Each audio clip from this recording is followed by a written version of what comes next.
What up? What up? What up? Bankroll Tim bedded up. It is hot in here. Had to turn off my number one fan. My number one fan, y'all. Had to turn it off. Makes too much noise. Anyways, got my kid's car right there. Like I said, we just been messing around with the motor in it. Got the AC working because it's all there. But put that Eldorado carburetor on top. You got the regular intake, which takes the quadrajet. So then we put the quadrajet to Holley adapter plate, and then we put a 2-inch spacer plate. That's a 600 CFM Eldorado. The car fires right up. Doesn't blow black smoke no more. Got a mosquito trying to get me now. Anyways, just got the linkage for the carburetor.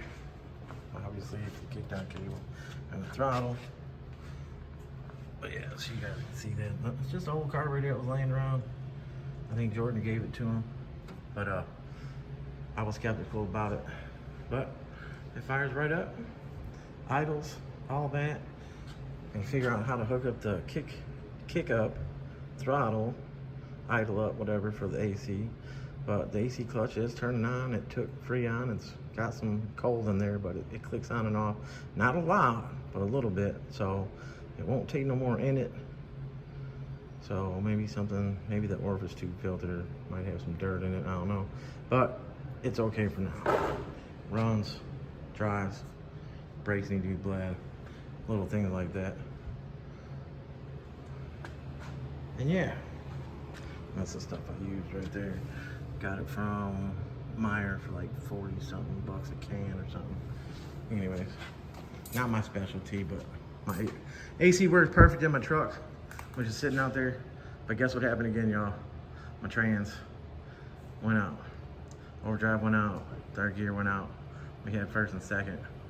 And then next thing you knew, we were taking off from a light and you could feel it dragging, and it only had second gear. Made it here, it's been sitting there. I got a trans coming from a buddy, but I gotta get this off of here before I can get that on here and change the trans again, which whatever. The big wheels, I don't have the changing gear ratio, so the trans have been getting lugged, putting a lot of strain on the trans because the gear ratio is wrong. You know, it's more like a highway gear. And it would click in and out of overdrive, and the lockup would like make the truck like go into a limp mode, so then you'd have to drop it down into third. Anyways, blah blah. Landau, boom, buttoning up a few more things on it. Got a whole bunch of fabrication done. I know I've been putting up a lot of shorts and reels and stuff like that, but Landau cross member, of course, is in there. You got the bracing off of there into the torque box, boom.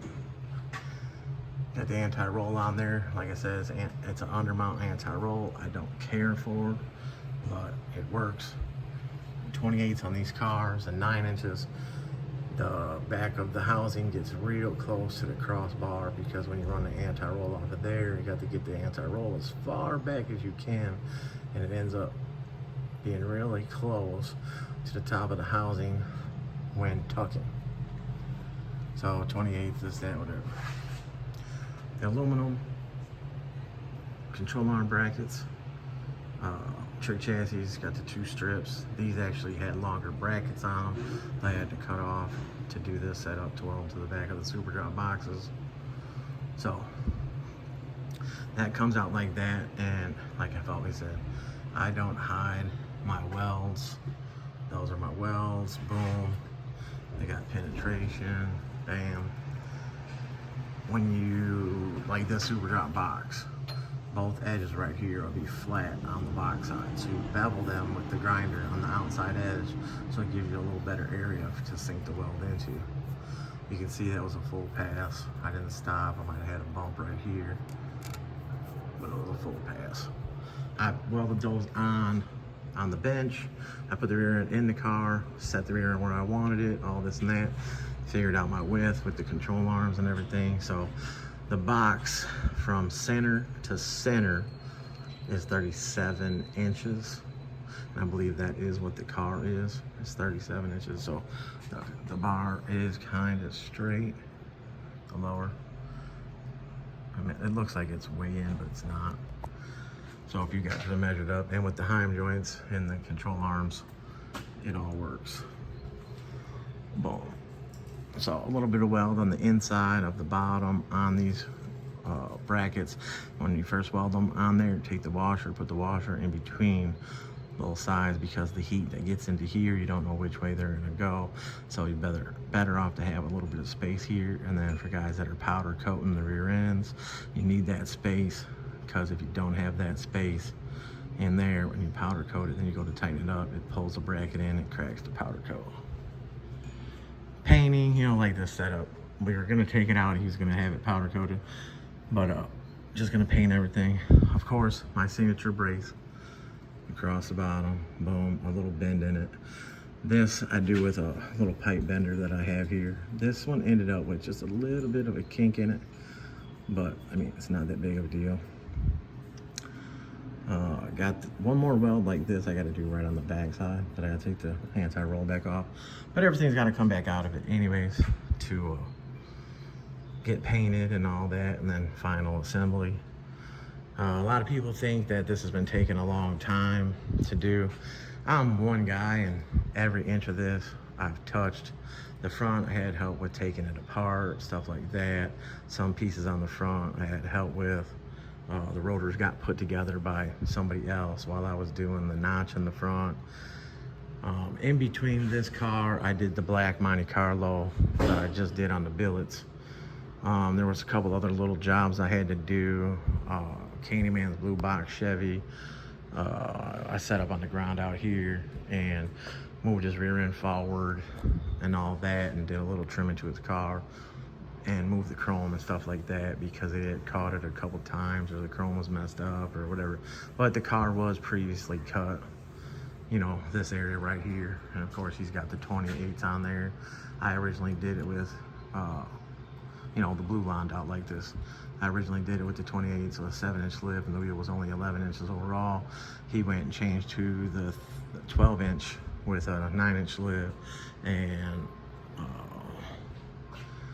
Christian, Chevy Chris went and frame notched it and got rid of one of the spacers on it, was able to put the wheel in, and I just adjusted it forward. But anyways, it's another job that I had in between or at the same time as this job. And again, I'm one person, you know, and I try to get here and get as much work done as I possibly can, but this shit takes time to set up. That frame notch took time to make it that way. If I wanted it to have big jagged ass, nasty ass welds all the way around it and the step notch to it, I could have slapped it together like that too. You know, those are those $300, $400, $500 notches. My notches cost more than that, because when I'm done, it's going to look like stock frame. It's going to have a nice curve, which you can see looks like stock frame. These rails weren't perfect to begin with. It had the notch in it for the calipers, so that, you know, took a little more time to do, a little bit more fitting, a little bit more welding. To set up all this, I didn't order a 9-inch that was ready to just be bolted in the car. That was 3 inches shorter or 4 inches shorter on each side, this and that. The super drop boxes, boom, that's all I do. That's perfect for the future. If you decide, okay, I just want a cruiser, it's good. If you decide later you want more horsepower, it's good. To make the frame rail that thin, you gotta brace it. You gotta brace the torque boxes. You gotta brace all this shit. Gotta know how to brace it. You can't just slap bars up underneath a frame and think that that's bracing it just because you got bars under a frame. There's so much shit out there that I'm still seeing that people are welding together. They're putting bars in areas that come into play with when you put the body back on the frame. There's bars out there, and the welds, the boogers on top of boogers, popcorn, I mean, just garbage. Everybody that takes the G-bodies and they run a cross brace from the shock hole, original shock area, to the other side, you know, G-bodies on the back, that's doing nothing, absolutely nothing. Now, when you weld a cross member in there, yeah, my weld's up there a little fucked up because of a bitch to get up in there, but I put more weld over it.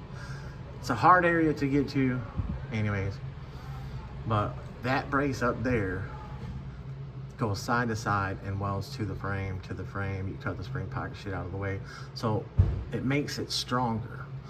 G bodies, you put that bar across there, even that bolt in shit, that it more for looks, it don't do nothing.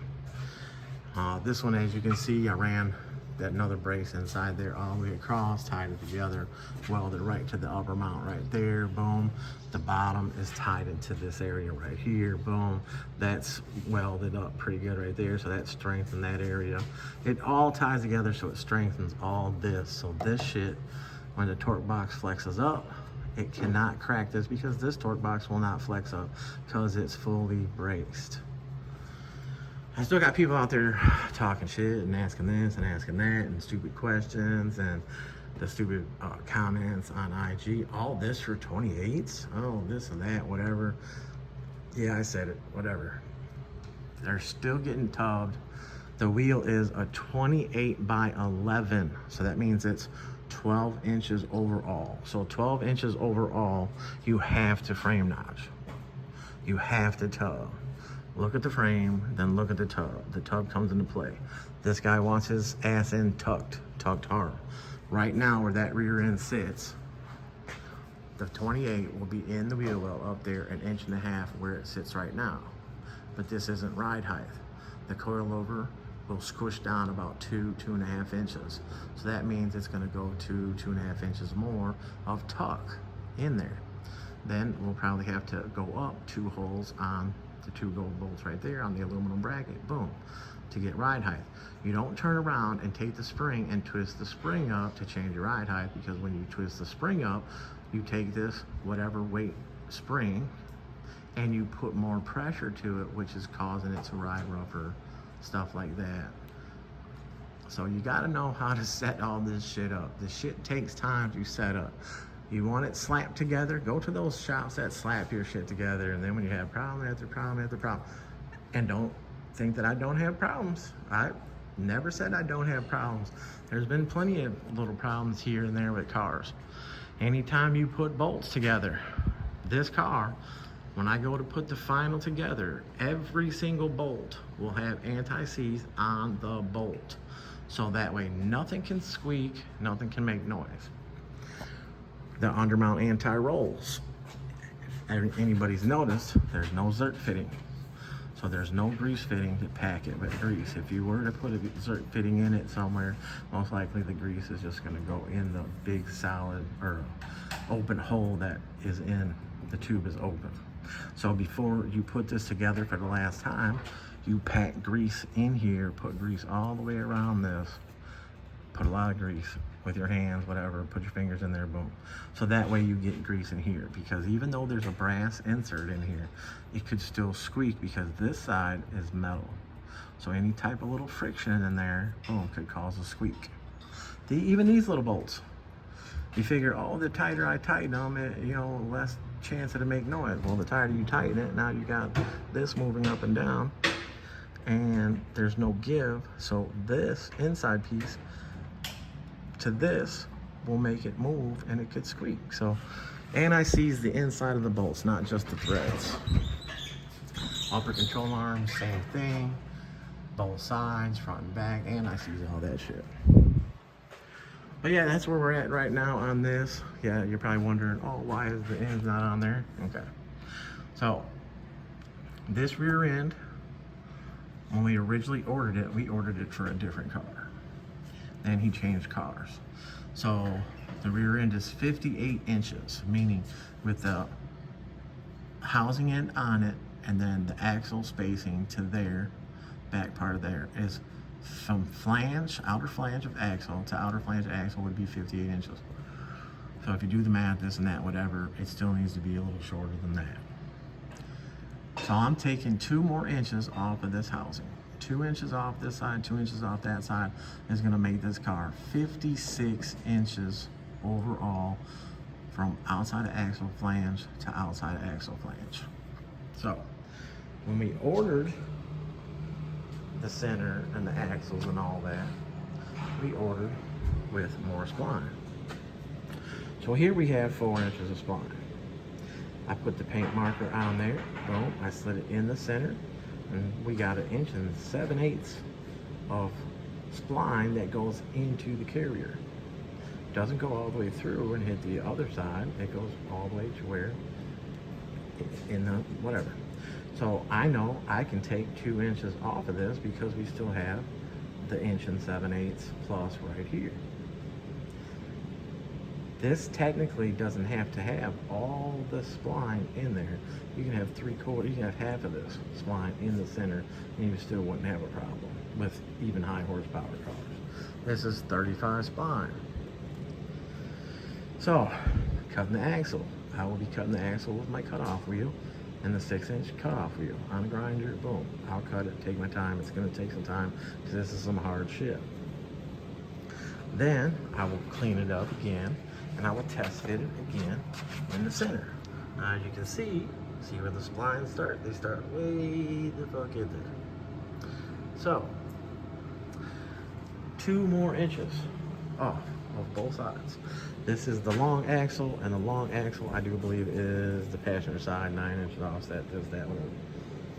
So that's what I'm fixing to do, is cut those. So then, the bolts that go in to hold the pig in, I'm gonna test fit a bolt first. If it's too tight, I'm gonna drill this just a little bit bigger. So when I press that in, I don't end up breaking them. Because sometimes if you do not drill this a little bit bigger and you put that spline in there and you start to tighten it, it will break.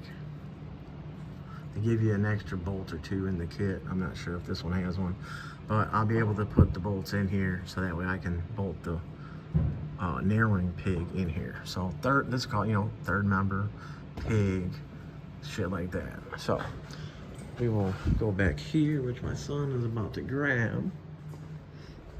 That car smells like gas underneath it every couple minutes. A Landau. So that is the pig that was bought for me for narrowing. So these are the 9-inch pucks that go in there, which are nice and tight in there. So when the bar goes through this whole setup to put the housing ends on, let's see, I'll show them what this is. This is a Speedway, what is it? Yeah, Speedway Performance. This thing costs $275. This is an actual pig. This is the actual third member that you would use to put your gear and all that shit on and put it in your housing. So this is just being used as a mock-up. I know they have other tools out there like a flat plate, you put the pucks in and stuff like that. I couldn't find that and I didn't know what it cost, but this for $275 wasn't bad. And I had asked a friend and he had said, yeah, excellent friend. So that will go in there, obviously. And then you can see when you look all the way through, the bar will go all the way through, be in those pucks, and the bar will keep the end square. So when I make my cut here for the 2 inches, I know what my number is from here to this edge is 6 inches, both sides, 6 inches. Oh, but this is a factory edge right here. So this factory edge, I go 2 inches off of that, boom, wherever the hell it's gonna be. Take the Sawzall, take my time, boom. If the Sawzall decides to walk over a little bit, make, not too bad, but this cut does not have to be perfect, because once you have the bar in there and you put the end on and the outer puck on, boom, you'll see when it goes around, you might have more gap here, it might be touching over here, but then you know your 2-inch difference. Then you know that number, so you mark that, so it's 4 inches from there. So then you'd want to put the end on and all that, and you'll figure out exactly where you want it. Then you tack it, and then you can go ahead and push your bar back through, put your axle in, or take your bar out, put your axle in, look at it, take your brakes, set your brakes on there, figure out where you're going to clock it, make sure everything clears, which I know there's tons of clearance here. Even with the 2 inches, boom, we got big ass brakes going on here. There's going to be plenty of room to do it, because this is my normal spacing across. Is basically the lowest would be 36.5, the widest 37 with using super drop boxes, and you want all this clearance. So hopefully you guys can understand some of that. For you guys that do it yourself, Mittler Brothers is the one that if you look on there, you can get the narrowing bar from Mittler Brothers, and it comes with all the pucks, 10 bolt, 8.5, 7.5, 9-inch, 8 3/4, Mopar. It's got all the pucks in there, and the plate for the middle. The only plate that it doesn't have is on the plate is that it doesn't bolt up to an 8.5, which they're simple. Whatever original axle you have, and you're like, you know what? You figure out how much space you got between the back of the frame and everything. And let's say you need to go 2 inches narrower, you have the wheel on the car, and you got more than 2 inches back here, you take 2 inches off. When you pull the axle out, the splines matter and the length matters, and then whatever brakes you're using matters. But you can say that you're using stock brakes, this and that. You get the axle back. You narrow your housing. If you went 2 inches, you go 2 inches off the housing, off of both sides. The bar goes in there, sets it all up, put the end back on. When the axle goes in there and the C-clip and all that, then you set up your brakes. Your brakes can be shimmed. You know, the wheel wells can be shimmed back and forth. The caliper can be shimmed. The backing plate can be shimmed. So that way you can make up the difference. They get a little too technical when you're trying to order axles. Sometimes, some of them. I order all my axles now and stuff like that from Trick Chassis. Alex Trick Chassis, that's where I just call him. He's a motor dealer, this and that. I tell him what I want, he gets it. Every axle I've ever gotten from him is dead on point. So, yeah. So time-wise, again, to do a job like this, start to finish, if I was only working on this car, if I came in the door and I took my phone and I put my phone down and I started on this car the first day, we could have the complete suspension completely tore out of it the first day, every inch of it. This car's getting brakes, so you take all the brakes, boom. This one we did the front first. Then we had other stuff to do in between, and the owner had things to do, boom. So then it was able to come right back in after that.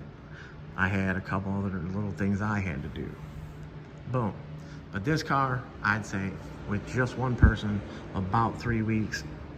And I'm saying more time than needed. I wouldn't want to tell somebody, oh yeah, give me 2 weeks, and then it ends up taking 3 weeks, and now they're mad about it. I'd rather tell somebody, you know what, it's gonna be 3 weeks. I'm one guy in the shop, this and that, whatever I'm gonna run into, whatever problems, this and that.